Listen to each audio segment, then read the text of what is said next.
असं असताना ज्या पक्षाने आज राज्यात सत्ता आहे, केंद्रात सत्ता आहे, पालकमंत्री त्यांचे आहेत, विद्यमान महायुतीत आहेत आमदार, सलग चौथ्यांदा ते आमदार आहेत, 7.5 वर्ष मंत्री पण होते, मग कुठेतरी सत्ताधारी कमी पडतात. मग तुम्ही जेव्हा लोकांसमोर मतांचं दान मागताय तेव्हा तुम्ही काय अजेंडा घेऊन जाणार आहात?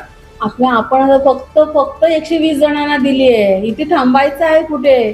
आम्हाला 12,000 लोकांना द्यायचं आहे. असं ताकद देऊ दे तुम्ही मला विंगला माझं बळ द्या. इतके मुलं आणि मुली आहेत ना, त्यांचं आपण हे गोष्टी बघितला असं इट इज व्हेरी व्हेरी हे आहे, चिंताजनक आहे. त्याच्यामुळे आपलं 120ला आपण अजिबात मी समाधान नाहीये. सर्वांचे मला आशीर्वाद मिळाला तर भरपूर जणांना आपण ना रोजगार द्यायचा आहे. त्याच्यामुळे हे सगळे आता खटाटोप चाललेली आहे.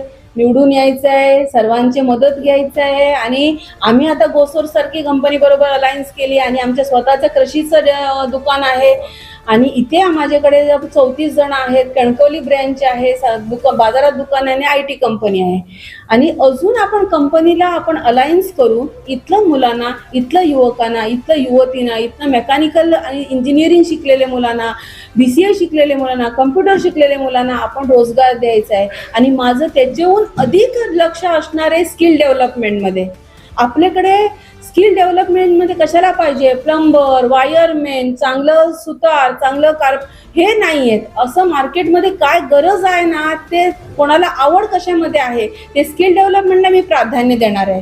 आणि प्रत्येक युवतींना काय मार्केट मिळणार असं नाही. त्यांच्या घरात केलेल्या प्रोडक्शनला मार्केट मिळून द्यायचं, त्यांना एंटरप्रेन्योर करायचं, त्यांना प्रोत्साहन द्यायचं. त्यांच्या पाठीशी मी ठामपणे उभी राहणार आहे, हे माझे तत्व आहे.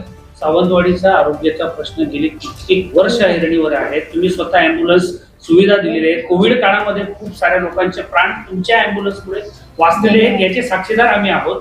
आता आरोग्याच्या बाबतीत तुम्ही काय आहोत? खारीचा वाटा उचललाच पाहिजे. तुम्ही पण पत्रकारांनी उचलला पाहिजे, आम्ही पण उचलला पाहिजे. हे खूप गरजेचे आहे. गेले 13 वर्ष आमची 2 ॲम्ब्युलन्स मोफत म्हणून आम्ही ठेवलेले आहे. पण दुर्भाग्य असं आहे की महिन्याला 150 ते 200 आपलं पेशंट आहे ते गोव्याला जातात. गोवा सरकारचे आपण खरोखर आभार मानले पाहिजे. पण हे सुविधा आपल्याकडे नाही आहे, हे आपण चिंताजनक विषय आहे. हे सगळे मुद्दा आपण उचलून धरूया. आणि आता सावंतवाडीचे येणारे तोंडावर आल्या नगरपालिकेमध्ये नगराध्यक्ष म्हणून निवडून आणण्यासाठी तुमच्या सगळ्यांचे मला आशीर्वाद द्या. आणि एवढंच मी तुमच्याकडे मागते.